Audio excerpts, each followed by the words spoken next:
ஹல்லேலூயா. கர்த்தருடைய பரிசுத்த நாமத்துக்கு மகிமை உண்டாகட்டும். இந்த நாளிலும் நாம் கேட்க போகிற செய்தியை கர்த்தர் ஆசீர்வதித்ததாக நாம் ஜெபிப்போம். நாளிலும் கர்த்தருடைய மகா பெரிய கிருபையினாலும் இரக்கத்தினாலும் நமக்கு இந்த செய்தியை கர்த்தர் கொடுத்திருக்கிறார். கர்த்தருடைய பரிசுத்த நாமத்துக்கு மகிமை உண்டாகட்டும். இன்றைக்கே நாம் தியானிக்க எடுத்துக்கொண்ட கர்த்தருடைய செய்தி என்னவென்றால், தெரிந்து கொள்ளப்பட்டவர்கள். 1 பேதுரு 2ஆம் அதிகாரம் 9ஆம் வசனத்திலே சொல்லப்பட்டிருக்கிறது. எடுத்து வாசியுங்கள். நீங்களோ உங்களை வந்த காலத்தில் நின்று நம்முடைய ஆச்சரியமான ஒளியிடத்துக்கு வரவேற்கிறோடைய புண்ணியங்களை அறிவிக்கும்படிக்கு தெரிந்து கொள்ளப்பட்ட சந்ததியாயும் ராஜதீகமான ஆசாரிய கூட்டமாயும் பரிசுத்த ஜாதியாயும் அவருக்கு சொந்த ஜனமாயும் இருக்கிறீர்கள். எத்தனை காரியங்களை கர்த்தர் நமக்கு சொல்லியிருக்காரு பாருங்க.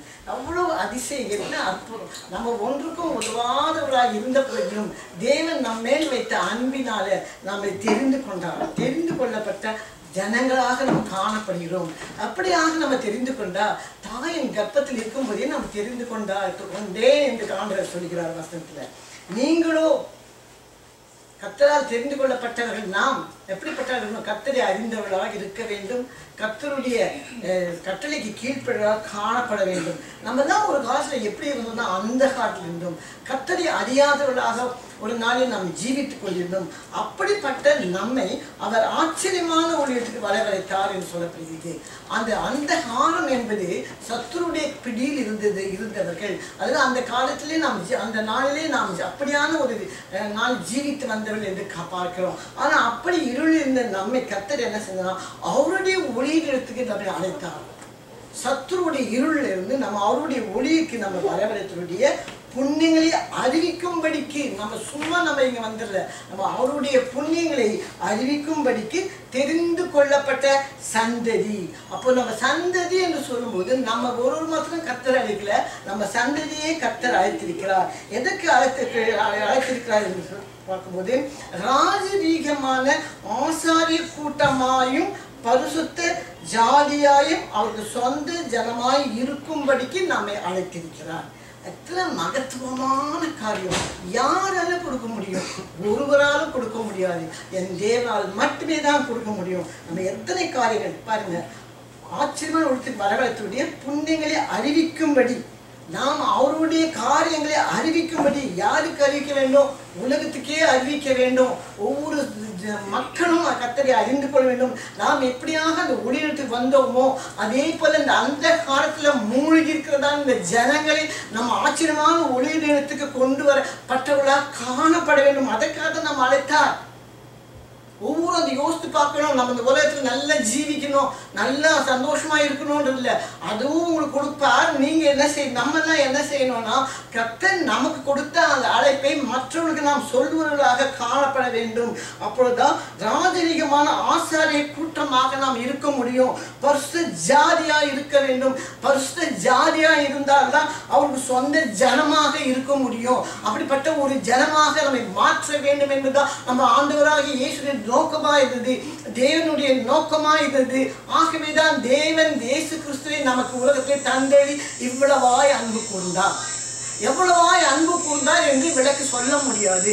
இவ்வளவாக அன்பு கூர்ந்தார் என்று சொல்லும்போது அதுக்கு விளக்கம் சொல்ல முடியாது. அவ்வளவு உலகத்தை காட்டும் மிகவும் நம்ம மேல தேவன் அன்பு கூர்ந்ததால் தம்முடைய ஒரே பெறாத குமாரனை அனுப்பினார் என்று சொல்லப்படுகிறது. அப்போ நம்ம எல்லாம் யார்? ஆண்டவராக இயேசு கிறிஸ்துவை ஏற்றுக்கொண்டு அவரை அறிந்து பரிசுத்த ஆவியின் அபிஷேகத்தை பெற்று அந்நிய பாஷை பெற்றுக்கொண்டு கர்த்தருக்கென்று நாம் ஜீவிக்கிற நாம், இரவும் பகலும் இடைவிடாமல் ஜெபித்து வருகிற நாம் தான் தெரிந்து கொள்ளப்பட்டவர்கள். எத்தனை பேர் தெரிந்து கொள்ளப்பட்டவர்களாக காணப்படுகிறீர்கள்? இந்த நாள் நம்ம எல்லாரும் ஆண்டவரால் தெரிந்து கொள்ளப்பட்டவர்கள் தான். ராஜரீக ஆசாரிய கூட்டமாக நம்மை தெரிந்து கொண்டாங்க. அவ்வளோ பெரிய பாக்கியம். இந்த பாக்கியம் ஒருவருக்கும் கிடையாது. ராஜரீக ஆசாரியம், ராஜரீகம் வேற, ஆசாரித்துவம் வேற. ரெண்டும் ஒன்று எப்பொழுதுமே சேர்வது இல்லை. ஆசாரியத்தையும் என்ன செய்யறாங்கனாக்கா, ஜெபிப்பார்கள், துதிப்பார்கள், நன்றி சொல்வார்கள், இவரைதான் கூறுவார்கள். அவர்கள் ஆசாரியுடைய வேலை. மோசையை பார்க்கும்போது அவன் என்ன செய்தான்னாக்கா, கர்த்தரை ஜெபித்தான், பிறகு ஜனங்களுக்காக ஆண்டவரிடம் பரிந்து பேசிக்கிறான். எல்லாம் பார்க்கிறோம். மோசேவும் ஒரு ராஜரீக ஆசாரியா இருந்தார் என்று வேதத்தில் நம்ம பார்க்கிறோம். அப்போ அப்படிப்பட்ட ஆசாரியர் என்ன செய்வாங்க? ஜனத்துக்காக மன்றாடுவார்கள், ஆண்டவர் சமூகத்தை துதிப்பார்கள். ஆண்டவர் சொல்றாரு, இந்த ஜனங்களை அழித்து போடுவேன் போது மோசே சொல்றாரு, ஆண்டவரே அந்த ஜனங்களை அழிக்காதிரும் ஆண்டவரே, அவருடைய அழிப்பதான்னா அதுக்கு முன்பாக என்னுடைய பேரு ஜீவ புஸ்தகம் கிறுக்கி போடும் ஆண்டவரே சொல்ல பாருங்க. மோசேக்கு அப்பவே ஜீவ புஸ்தகத்துல பேர் எழுதப்பட தெரிந்திருக்கிறது. நமக்கு என்ன தெரிகிறது? ஒன்று உலகம் மட்டும்தான் தெரியும். ஆனா மோசேக்கு அந்த ஆண்டவர் எல்லா ரகசியம் சொல்லியிருந்தார். காரணம் என்னன்போது அவர் ராஜரீக ஆசாரியர் இந்த கர்த்தர் சமூகத்திலே எப்பொழுதும் துதித்துக் கொண்டு தோத்தித்துக் கொண்டு ஜெபித்துக் கொண்டு மக்களுக்காக வேண்டல் பண்ணி மக்கள் சொல்வதை கர்த்தரிடம் சொல்வது, தேவன் சொல்வதை மக்களிடம் சொல்வது, அப்படியாக அவர் இருந்தார் என்று பார்க்கிறோம். ஆகவே இந்த ஆசாரித்துவம் என்பது கர்த்தருக்கும் மனிதருக்கும் இடையே ஒரு திறப்பின் வாசல் நிற்பது போல நின்று கொண்டிருக்கிறார்கள் என்று சொல்லலாம். பழைய ஏற்பாட்டுல மெல்கிதேசு ராஜாகவும் இருந்தார், ஆசாரியராகவும் இருந்தார் சொல்லி படிச்சிருக்கோம். ஏனென்றால் அந்த ஆபிரகாம் யுத்தம் செய்து எல்லாவற்றையும் வரும்போது மெல்கிதேசுக்கு அவர் எடுத்துக்கொண்டு போய் அவருக்கு ஆகாரத்தையும் பிறகு அப்பத்தையும் அவருக்கு திராட்சரசத்தையும் கொடுத்தார் என்று வேதத்துல ஆதிகாரத்துல படிக்கிறோம்.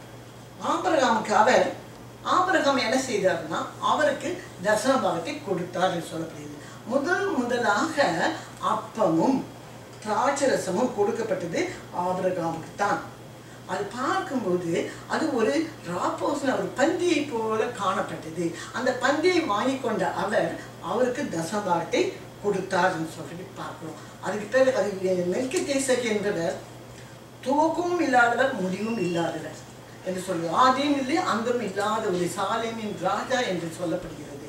அவர் தான் ஆபிரகாமுக்கு எதிர்கொண்டு வந்தார் சொல்றோம். அப்போ அவருக்கு பிறகு என்னன்னு பார்க்கலாம்னாக்கா அந்த ஆபிரகாமும் ராஜரீக ஆசாரிய பட்டத்தை பெற்றவராக இருந்தார். மோசேயும் அப்படியாக தான் காணப்பட்டார் என்று வேதத்திலே கூறப்படுகிறது.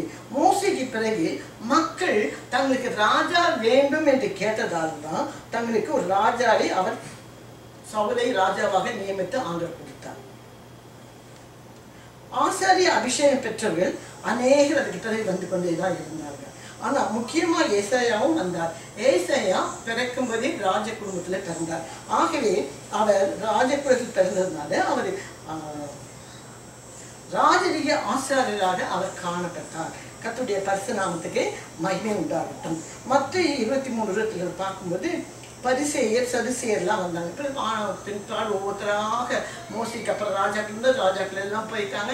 ராஜாக்கள் எல்லாம் போன பிறகு ஆண்டவராக இயேசு பிறந்த அதுக்கப்புறம் சபையில பார்க்கும்போது பரிசேயர் சதுசேயர் வந்தார்கள். அவர்கள் ஜனங்கள் அவருக்கு நல்ல அந்த பரிசேயருக்கும் சதுசேயருக்கும் ஜனங்கள் நல்ல மரியாதையெல்லாம் கொடுத்தாங்க, ரொம்ப கௌரவித்தார்கள். அவளை ரபி என்று சொல்லி அவளை அழைத்தார்கள். எல்லாம் எதுக்கான சுய மரியாதைக்காக செய்தார்கள் என்று அறிந்திருக்கிறோம். அவர் சுயத்துக்காக தான் அதை பயன்படுத்தி கொண்டார்கள். அந்த பரிசேயரும் சதிசேயரும் தம்முடைய சுயத்திற்காகவே அதை பயன்படுத்தி கொண்டார். அவளை பார்த்த ஆண்டவர் என்ன தெரியுமா சொன்னார்? மத்தேயு 23:2 இயேசு அவளை அதட்டினார் என்று பார்க்க. என்றால் சுய மரியாதைக்கும் சுய கௌரவத்துக்காகவும் ஒரு ஆலயத்துல அவங்க பரிசேயராகவும் ஆசிரியர் இருக்க வேண்டிய அவசியம் கிடையாது. ஒரு மோசேயை போல ஒரு ஆபிரகாமை போல இயேசுவை போல என்ன செய்யணும்? திறப்பின் வாசலில் இருந்து ஜெபிக்கிறோம் காணப்பட வேண்டும்.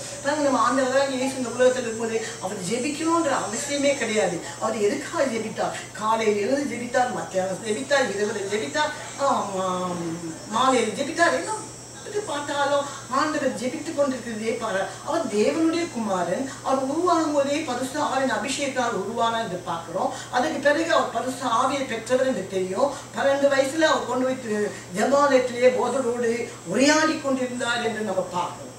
இவ்வளோ நம்ம தெரிந்திருந்து கூட நம்ம ஆண்டவர் அதிகாலை மலையின் மேலேயே ஜெபித்தார்.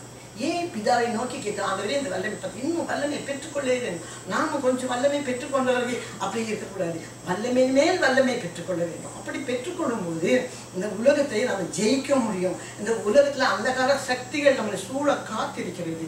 அவளை ஜெயிக்க வேண்டும் என்றால் நமக்கு நல்ல ஜெபம் தேவை. அதிகாலையில் ஏஞ்சி ஆண்டவர் ஜெபித்தார். ஆண்டவர் எப்படிலாம் ஜெபிச்சார் அதை பார்த்து நம்ம கற்றுக்கொள்ள வேண்டும். அதே போலவே நாமும் ஜீவிக்க வேண்டும். இந்த உலகத்தில் நம்ம இருப்பது கொஞ்சம் காலம், 60-70 வயசு அல்லது 70 வயசு வரைக்கும் இருக்க முடியும். அதுக்கு மேல் நம்ம இப்படி மரித்து போவோம். மரித்து போனால் கூட என்ன இருந்தாக்கா, மரித்து போய் அப்படியே போயிடுறது இல்லை. அந்த மரித்தல் என்பது ஒரு கமா. அதுக்கப்புறம் நமக்கு ஒரு வாழ்க்கை இருக்குது. மரிச்சிட்டோம், அவ்வளோதான், நாங்களுக்கு என்ன இது உலகத்தை நல்லா அனுப்பிச்சு நாங்கள் செத்து போயிடுறோம், எல்லாம் அப்படி தான் நினைப்பாங்க. மரித்து போவது என்பது ஒன்றும் இல்லை. மரித்து போனால் அதை நாங்கள் ஒரு கம்மா போட்டு நிறுத்துறோம். அதுக்கப்புறம் ஒரு வாழ்க்கை இருக்குது. அந்த வாழ்க்கை யாரோடு இணைந்து இருக்கிறது? தேவனோடு. நமக்கு என்று இன்னொரு வாழ்க்கை இருக்கிறது. அதை நம்ம புரிஞ்சுக்கிறதுல மறிச்சுட்டா எல்லாமே முடிஞ்சு போச்சு என்று நாம் நினைக்கிறோம். கர்த்தருடைய பரிசுத்த நாமத்துக்கு மகிமை உண்டாகட்டும். ஆகவே நாம் நன்றாக உணர்ந்து கொள்ள வேண்டும். இந்த உலகத்தில் இருக்கும் ஜீவனுள்ள நாளெல்லாம் கர்த்தருக்கு நாம் உகந்தவர்களாக காணப்பட வேண்டும் என்பதுதான் அது. இந்த விதமாக இந்த ராஜரீக பரிசேய ஆசாரியெல்லாம் எது வரைக்கும் இருந்துச்சுன்னு சொல்லி பார்க்கும்போது இப்படியா இருந்தா கிமு 1000 வரைக்கும் தான் அது இருந்தது. அதுக்கப்புறம் கிறிஸ்துவுக்கு முன்னால, இயேசு கிறிஸ்து முன்னால மெல்கிசேதேக்கிலே இருந்து 2 சாமுவேல் வரைக்கும் தான் இந்த ரெண்டும் ஒன்றாக இருந்தது. இது ரெண்டும் ராஜரீக ஆசாரியத்துவம் ரெண்டும் ஒன்றாக இருந்தது. கிறிஸ்து வரும் வரைக்கும் அப்படி இருந்தது. கிறிஸ்து வந்த உடனே அவரே ராஜாவும் அவரே ஆசாரியராகவும் வெவ்வேறாக இருந்ததெல்லாம் ஒன்றாக சேர்ந்து விட்டது. கிறிஸ்து வர வரைக்கும் ஆசாரியத்துவம் தனியாக இருந்தது, ராஜரீகம் தனியாக இருந்தது. கிறிஸ்து வந்த உடனே அது ரெண்டும் ஒன்றாக சேர்ந்தது. ஏன்னா பிரதான ஆசிரியராக இயேசு கிறிஸ்து, பிரதான ஆசிரியர் நம்முடைய ஆண்டவராக இயேசு கிறிஸ்து தான். எபிரேயர் 3:1 சொல்லியிருக்குது. இப்படி இருக்க பரம அழைப்பு பங்குள்ளவர்களாகி பரிசுத்த சகோதரர்களே, நம்ம அறிக்கை பண்ணுகிற அப்போஸ்தலரும் பிரதான ஆசாரியமாய் இருக்கிற கிறிஸ்துவை கவனித்து பாருங்கள். அது சொல்லப்பட்டிருக்கிறது. யார் அவர்? அவர்தான் பிரதான ஆசாரியர். ஆசிரியர்களெல்லாம் பிரதானமானவர். அதான் பிரதான ஆசிரியமாக இருக்கிற கிறிஸ்து இயேசுவை கவனித்து பாருங்கள். மனுஷனை பார்க்காதீங்க, மனுஷியை பார்க்காதீங்க, உலகத்தை பார்க்காதீங்க, மற்ற தலைவர்களை பார்க்காதீங்க, நம்ம வெளிநாட்டவர்களை பார்க்காதீங்க, ஒருத்தரையும் பார்க்காதீங்க. யாரை பாருங்க? கிறிஸ்து இயேசுவையே பாருங்கள். கிறிஸ்து இயேசுவையே நீங்கள் பார்த்து கொண்டு இருக்கும் போது நீங்கள் வலது பக்கம் இடது பக்கம் எந்த பக்கமும் சாயவே முடியாது. என்று ஆண்டவரை பார்க்கும்போது நேராகவே போக முடியும். ஆண்டவர் நம்ம நேரான பாதை நடத்துகிறார். அவர் சொல்றார், நான் தான் வழியும் சத்தியம் ஜீவனமா இருக்கிறேன்னு சொல்லிட்டாரு. அவரை பின்பற்றணும், அவரே பின்பற்றணும். உலகத்தை பின்பற்றக்கூடாது, உலகத்தில் மக்களை பின்பற்றக்கூடாது. நம்முடைய கண்கள் எப்பொழுதும் ஆண்டவராக இயேசு அப்படியே நோக்கி பார்த்து கொண்டே இருக்க வேண்டும். வெளிப்பட்டவர் சொல்றார், ராஜாதி ராஜாவாகவும் இருந்தார். யார்? நம்ம பிரதான ஆசாரியராக இயேசு ராஜாதி ராஜா. ராஜாக்கள்லாம் ராஜா, பெரிய ராஜாதி ராஜா தான். நமக்கு உலகத்துல ஏழை கோலமாக பிறந்து இந்த உலகத்துல 33 ஆண்டுகள் ஜீவித்து எப்படிலாம் இந்த உலகத்துல ஜீவிக்கணும் இந்த வாழ்வு வயசுல தன்னையே என்ன பண்ணிட்டாரு? உலகத்துக்கு கொடுத்து விட்டு சென்று விட்டார். அவர் செத்து போயிட்டார். அதோட அவர் பாதாளத்துக்கு போயிட்டாரா? அல்லது அவர் சரீரம் அடைந்து போய் இல்லை. அவர் மறுபடியும் உயிரோடு இருந்து பரலோகத்திலிருந்து பிதாவின் சிங்காசனம் உட்கார்ந்து ராஜாதி ராஜா உட்கார்ந்து இருக்கிறார். அந்த ராஜா நமக்கு அங்கே இடத்தெல்லாம் ஆயத்த பண்ண காத்துக்கிறார். அப்போ நாம மரித்தோன்னு நாமளும் அப்படி மக்கி போயது கிடையாது. நம்ம தேவன் வருவார். 2ஆம் வரும் ரகசிய வரியிலே வரும்போது அவருக்குள் மரித்தவர்கள் எல்லாம் என்ன செய்வாங்க? அவரோடு சேர்ந்து அந்த ராஜ்யத்துக்கு போவாங்க என்று வேதத்தில் போடப்பட்டிருக்குது. நம்ம படிச்சிருக்கோம், நமக்கு எல்லாருக்கும் அது தெரியும். கிறிஸ்துவுக்கு பின் 1300 அதாவது 700 ஆண்டுகளுக்கு பின் அது பிரிந்து விட்டது. அப்படியாக ஆசாரித்தும் ராஜரீகம், பிறகு பரிசேயர், சதுசேயர், ஆயக்காரர் இப்படி இருந்ததெல்லாம் என்ன ஆயிடுச்சு? பிரிந்து விட்டது. அப்போ அது ஒரு ஆசி காலத்தில் அது எல்லாம் பிரிந்து போய்விட்டது. எனவே அந்த காலத்துக்கு இருண்ட காலம் என்று பெயர் சூட்டப்பட்டது. இருண்ட காலம்னா தேவனை பற்றியோ இயேசுவை பற்றியோ ஒன்றுமே தெரியாது. ஆனா இயேசு பிறந்து வளர்ந்து எல்லாமே முடிச்சுட்டு போயிட்டாரு. ஆனா அந்த இருண்ட காலத்துல ஆண்டவருடைய பற்றி வெளியே சொல்றதோ அது ஆண்டவரை பற்றி படிக்கிறதோ வேதம் என்பது ஒன்றும் இல்லாத போல காணப்பட்டது. என்றால் இயேசுவை வெளிப்படுத்தாமல் இருந்தார்கள். சிலரெல்லாம் சேர்ந்து இயேசு என்ன செய்யல? வெளிப்படுத்தவே இல்லை. லுத்தர் என்பவர் என்ன செய்தாரு? அது என்ன அந்த புத்தகம் அப்படியாக சங்கிலி கட்டப்பட்டது என்று எடுத்து படித்து பிறகு வெளிப்படுத்தினார். அதுதான் நம்ம என்ன சொல்றோம்? ப்ராட்டஸ்டன்ட் என்று சொல்கிறோம். ப்ராட்டஸ்டன்ட் அப்போ தான் தோன்றுச்சு. அதுக்கு பிறகு நன்றாக வேத்த வாசி அப்போஸ்தலர் 2ஆம் அதிகாரம் வாசிக்கும் போது, ஓ இப்படிப்பட்டதான ஒரு ஆவியை கர்த்தர் ஊற்றினாரா, அந்த பரிசுத்த ஆவி எங்களுக்கு வேணுமே, நாமும் பெற்றுக்கொள்ள வேணுமே, பரிசுத்த ஆவி பெற்றுக்கொண்டால் நம்ம என்ன செய்யலாம், இன்னும் வல்லமே அந்த உலகத்தில் வாழ முடியுமே என்று சொல்லி என்ன பண்ணாங்க. அதுக்கு பிறகு பெந்தேகாஸ்து என்பது. அதுக்கு பிறகு ராஜரீக ஆசாரிய கூட்டம் கொஞ்சம் ஆற ஆரம்பித்தது. மறைந்து போயிருந்த ராஜரீக ஆசாரிய அந்த வல்லமையானது ஆரம்பித்து கொஞ்சம் கொஞ்சமாகவே வர ஆரம்பித்ததுன்னு சொல்லி சொல்லப்பட்டிருக்கிறது. இப்போ பார்க்கும்போது கர்த்தரை எல்லாம் அறிந்து கொண்டார்கள், ஏற்றுக்கொண்டார்கள், பரிசுத்த அபிஷேகத்தை பெற்றுக்கொண்டார்கள், அநேக பாஷையை பெற்றுக்கொண்டார்கள். அதோட தன் குடும்பத்துக்கு என்று இருக்காம்படி உலகத்துக்கே என்ன பண்ணோம், கர்த்தரை அறிவிக்கணும். கர்த்தர் சொல்லியிருக்கிறார், நீங்கள் புறப்பட்டு போய் சகல ஜாதிகளையும் சீஷராக்குங்கள் சொல்லியிருக்கிறார். அதை நம்ம செய்கிறோமா? கர்த்தருடைய வார்த்தை தான் அது. ஆனால் நம்ம அதை கேட்கறதில்ல. என் குடும்பம் ரட்சித்து என் குடும்பம் பரலோகத்துக்கு போகணும் நம்ம நினைக்கவே கூடாது. இந்த ராஜ்யத்தின் சுவிசேஷமானது உலகம் முழுவதும் பரவதுக்கு நம்மால் என்ன செய்ய முடியும், அதை நம்ம செய்தாகணும். அதனால் நம்ம குடும்பம் ரட்சிக்கப்பட வேண்டும், பிறகு நம்ம தெரு ரட்சிக்கப்பட வேண்டும், நம்ம ஊர் ரட்சிக்கப்படணும், நம்ம உலகமே ரட்சிக்கப்பட வேண்டும். நம்ம ஜெபிக்க வேண்டும். ஆண்டவர் சொல்ல ஜெபி நான் செய்கிறேன்னு சொல்றாரு. நம்ம ஜெபிக்க ஆண்டவர் செய்வார். ஆண்டவர் தேவன் வந்தார், மோசே மூலமாக பேசினார், போயிட்டார். ஆண்டவராக இயேசு கிறிஸ்து வந்தார், உலகத்தில் எல்லாத்தையும் சொன்ன சுவிசேஷத்தில் சொன்னார், நான் போகிறேன், நீங்கள் உலகத்துக்கு சென்று உலகத்துக்கு எல்லா சகல ஜாதிகளையும் சீஷராக்கள்னு சொல்லிட்டு போயிட்டாரு. இப்போ நமக்கும் அதே தான் சொல்லியிருக்காரு. நம்ம வேலையை பாதிக்கும்போது நாமும் அதை தான் செய்யணும். நம்ம சாப்பிட்டு நம்ம தூங்கி நம்ம வேலைக்கு போயிட்டு அது நம்மளுடைய கடமை, அது செய்ய வேண்டியதுதான். ஆனால் அதே சமயத்தில் இந்த சுவிசேஷத்தை நம்ம எப்படியாக அறிந்து கொள்ளணும், அந்த ராஜ்யத்தின் சுவிசேஷத்தை எல்லாருக்கும் அறிவிக்க நம்மால் என்ன செய்யணும், அதை செய்ய வேண்டும். அப்படி செய்கிறது தான் தேவனுடைய சித்தமாக இருக்குது, அதுதான் தேவனுடைய நோக்கமாக இருக்குது, அதுதான் தேவன் விரும்புகிறார். அதை நம்ம செய்யாம நம்ம மாத்திரம் ஜெபிச்சுட்டு நம்ம மாத்திரம் போவது, அது சுயநலமாக செய்ய ஆண்டு விரும்ப மாட்டார். இந்த 1900 முன்னாலெல்லாம் பார்த்தீங்கன்னா இயற்கை சேதம் மிக குறைவாக காணப்பட்டது. அதுக்கு பிறகு 100 வருஷத்துக்கு பிறகு பார்த்தீங்கன்னா பயங்கரமான இயற்கை சேதங்கள் உலகத்தில் நடந்து கொண்டே இருக்குது. அழிவுகள், அடிக்கடி அழிவுகள் வந்து கொண்டே இருக்கிறது. நாங்கள்லாம் சின்ன பிள்ளைங்க போது இந்த மாதிரி சுனாமி என்று நாங்கள் கேள்விப்பட்டது கிடையாது. ஆனால் இப்போ பாருங்க, சின்ன பிள்ளைங்களா இருக்கும்போது இப்போ சுனாமினா என்னன்னு அவங்களுக்கும் தெரிகிற அளவுக்கு அதிகமாக எல்லா நாடுகளிலும் இந்த சுனாமி அழிவுக்கு வருகிறது. காரணம் என்ன? மக்கள் கர்த்தரை விட்டு மனத்துக்கு போல மனம் போல ஜீவிக்கிறதுனால தான் அந்த அழிவுகள் வந்து கொண்டிருக்கிறது. அது மாத்திரம் இல்லை, மார்ச் 8 பார்க்கும்போது சூரியனில் ஒரு பெரிய வெடிப்பு ஏற்பட்டதுன்னு சொன்னாங்க. அதுக்கப்புறம் ஓசோனில் ஓட்டை விழுந்து விட்டதுன்னு சொல்கிறாங்க. ஆகவே சூரியன் வெப்ப கதிர்கள் வந்து பூமி மேல அதிகமாக பண்ணல, பூமி அதிகமாக வெப்பத்தினால் மாறி உலகத்துல பயங்கரமான சேதங்கள் நாசமோசங்கள் வரும் என்று சொல்லப்படுகிறார்கள். ஆகவே உலக அழிவு மிக சமீபமாக இருக்கிறது. இயற்கை மூலமாகவும் மற்றவர்கள் மூலமாகவும் விஞ்ஞானி மூலம் நம்ம நன்றாக அறிந்து கொள்றோம். ஆகவே நம்ம கை கட்டி கொண்டு சும்மா இருக்கிறதுல பிரயோஜனமே கிடையாது. ஆகவே இந்த உலக அழிவுக்கு முன்பாக நாம் என்ன செய்யணும்னு சொல்லும்போது வேகமாக கர்த்தருடைய வசனத்தை சொல்லிக் கொண்டு வர வேண்டும்.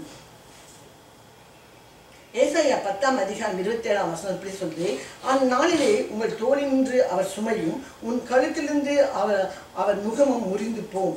2 அபிஷேகத்தையும் பெற்று இன்று நாம் என்ன செய்யும், வாழ வேண்டும் என்று நம்ம கேட்கணும் கர்த்தர்ட்ட.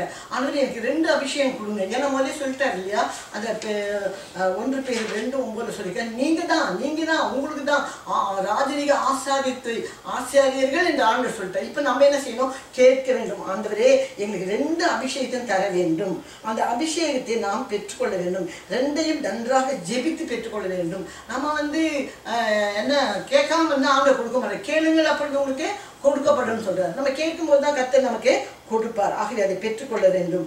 ஆசாரியத்தையும் சரியாக பயன்படுத்த முற்பட வேண்டும். இந்த ராஜரீக ஆசாரியத்தை நம்ம முறையாக என்ன செய்ய வேண்டும், பயன்படுத்திக் கொள்ள தெரிந்து கொள்ள வேண்டும்.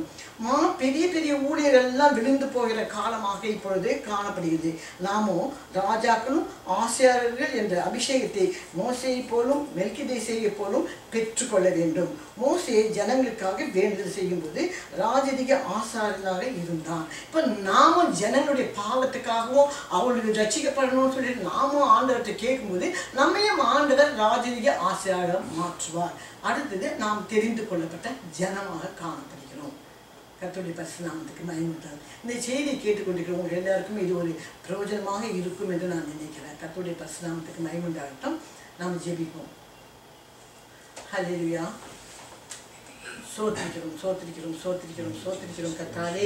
நன்றியோடு துதிக்கிறோம் கர்த்தாவே. எவ்வளவு நல்லவர், எவ்வளவு இரக்கமுள்ள கர்த்தாவே. நான் ஒன்றும் இல்லாத எங்களை ஆண்டவரே நீ அழைத்து ஆண்டவரை பிள்ளைகளாக மாற்றி இன்றைக்கும் ஆண்டவரே ஒரு நல்ல செய்தி ஆண்டவரை கொடுத்துக்கா நன்றியோடு துதிக்கிறோம் ஆண்டவரே. நீர் எங்களை தெரிந்து கொள்வதற்காக நாங்கள் உங்களுக்கு கோடி கோடி சோத்திரிக்கிறோம் கர்த்தாவே. எங்களை ராஜரீக ஆசாரிய கூட்டமாக மாற்றுகிறேன் என்று சொல்லுங்க துதிக்கிறோம். கொடுத்த அந்த வாக்குக்காக நன்றியோடு துதிக்கிறோம் கர்த்தாவே. இந்த கேட்டுக்கொண்டு ஒவ்வொரு பிள்ளைகளும் வாஞ்சியோடு ஆண்டவரை யாரெல்லாம் அந்த சமூகத்தில் கேட்கிறார்களோ அவளுக்கு தயவாய் இறங்கி அவளை ஒவ்வொருவரையும் ஆசீர்வதித்து ஆண்டவரே அவள் கேட்கும் போது ஆண்டவரே அவளுக்கு ராஜரீக ஆசாரியத்தை சத்தத்தை கொடுத்தருளும் ஆண்டவரே.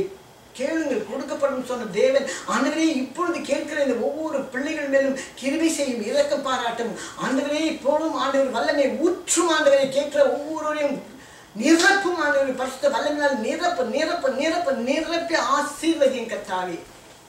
என் தேவன் அப்படியே செய்யப்படும் வியாதி பலவீனங்கள் கஷ்டம் வேதனை கண்ணீர் ஆண்டவரே இந்த வியாதியில் நான் தவிக்கிறேன் கேட்கிற ஒவ்வொரு வியாதியை நீக்கி போடுமாண்டே, பிரச்சனையை மாற்றி போடுமாண்டே, குடும்பத்திலே சந்தோஷம் சமாதானம் நிலவட்டும் கர்த்தாவே. சத்ரு ஒருவன் தொடர் விடாது விசேஷமாக கர்த்தருடைய பிள்ளைகளை சத்ரு தொடாதபடி வேலி அடைத்து காத்துக்கொள்ளும், ரத்த கொட்டை மூடி காத்துக்கொள்ள வேண்டுமா வேண்டிக் கொள்கிறோம் கர்த்தாவே. ஒவ்வொரு தேவையும் சந்தியும் நாமத்தை மகிமைப்பற்றும் நீரே மகிமைப்பட்ட சகல துதிகர மகிமை உண்மைக்கே செலுத்தி இயேசு நாமத்தில் ஜெபத்தை எடுக்கும் ஜீவன் நல்ல பிதாவே. ஆமென் ஆமென். கர்த்தர் நம்முடைய ஜெபத்தை கேட்டால் நமக்கு பதிலளித்தார். கர்த்தர் பரிசுத்த நாமத்துக்கு மகிமை உண்டாகட்டும். ஆமென்.